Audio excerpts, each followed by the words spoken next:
Problem పోతుందండి. ఇప్పటి నుంచి మనము చెయ్యి తీసేసైనా కుట్టుకోవచ్చు. బట్ చెయ్యి ఉంటే నీట్గా వస్తుంది. గట్టిగా దారం గుంజాలండి ఎప్పటికప్పుడు. ఎందుకంటే అద్దం లూజ్గా వస్తే మిర్రర్ అనేది ఊసిపోతుంది కదా, అందుకని మనం ఇంత కష్టపడి వేస్ట్ అవుతుంది.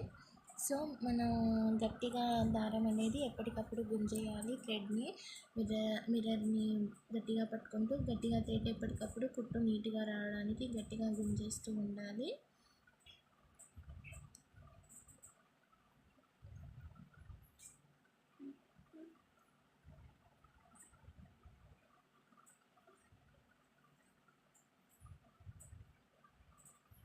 ఇప్పుడు కింద ముడేసేయాలండి.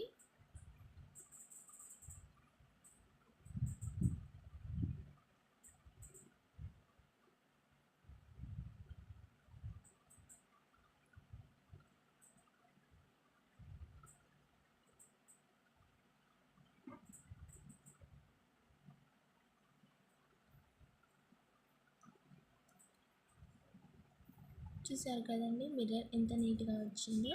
ఇదండి వీడియో కనుక నచ్చితే లైక్ చేయండి, మీ రిలేటివ్స్కి మీ ఫ్రెండ్స్కి షేర్ చేయండి. మరిన్ని వీడియోల కోసం సబ్స్క్రైబ్ చేసుకొని పక్కనే ఉన్న బెల్ ఐకాన్ని క్లిక్ చేయడం మర్చిపోవద్దు.